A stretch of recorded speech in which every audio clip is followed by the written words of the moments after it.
नमस्ते दोस्तों, स्वागत है आप सभी का घर बैठे खेल खेल में हिंदी साहित्य सीखने के इस कार्यक्रम में।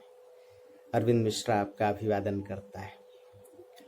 दोस्तों, देवनागरी की समस्याओं को हमने भाग 1 में देखा। अब भाग 2 में कुछ अन्य मुद्दों को देखने की कोशिश करेंगे। देवनागरी लिपि के विषय में यह कहा जाता है कि इसमें ऊष्म वर्ण तालव्य श, मूर्धन्य श और दंत्य स, इन तीनों के प्रयोग को लेकर कई चुनौतियां उत्पन्न होती हैं। इनका प्रयोग कहाँ किस शब्द में किया जाए, इनका उच्चारण कैसे हो, यह अपने आप में एक गंभीर समस्या है। प्राथमिक शिक्षा के दौरान विद्यार्थियों को, किशोरों को कई चुनौतियों का सामना करना पड़ता है।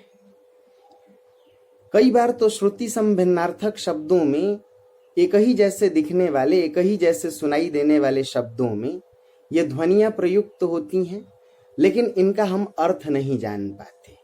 तो यह एक गंभीर समस्या है ऊष्म वर्णों के प्रयोग को लेकर। दोस्तों, देवनागरी लिपि की एक बड़ी समस्या यह भी है कि इसमें र वर्ण का प्रयोग कहाँ और कैसे किया जाए। धर्म में देखते हैं आप, ऊपर र लगा होता है, कर्म में ऊपर, ऐसे प्राण में र नीचे लगा होता है।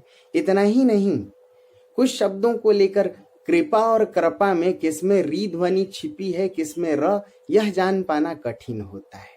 किशोरों को यहाँ भी चुनौतियों का सामना करना पड़ता है। इतना ही नहीं, बड़े विद्यार्थियों को भी उच्च स्तरीय शिक्षा के दौरान भी ये समस्याएं गंभीर बनी रहती हैं। दोस्तों, देवनागरी लिपि में एक और बड़ी समस्या यह है कि कहाँ बिंदी लगाएं और कहाँ अर्धचंद्र बिंदी लगाएं, कहाँ अनुस्वार लगाएं बिंदी और कहाँ अनुनासिक अर्धचंद्र बिंदु लगाएं। यह भी एक अपने आप में गंभीर समस्या है। इनका उच्चारण कैसे किया जाए, अपने आप में यह समस्या है। दोस्तों, कुछ वर्णों को हम ऊपर नीचे लिखते हैं, कुछ को बाएं दाएं।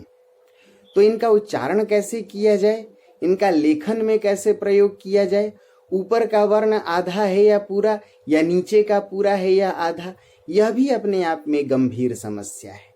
किशोर इसे जल्दी सीख नहीं पाते कि कहाँ हम किसका प्रयोग करें, कैसे प्रयोग करें। दोस्तों, देवनागरी लिपि में अब कुछ वर्ण ऐसे हैं जैसे अंग, ञ, री।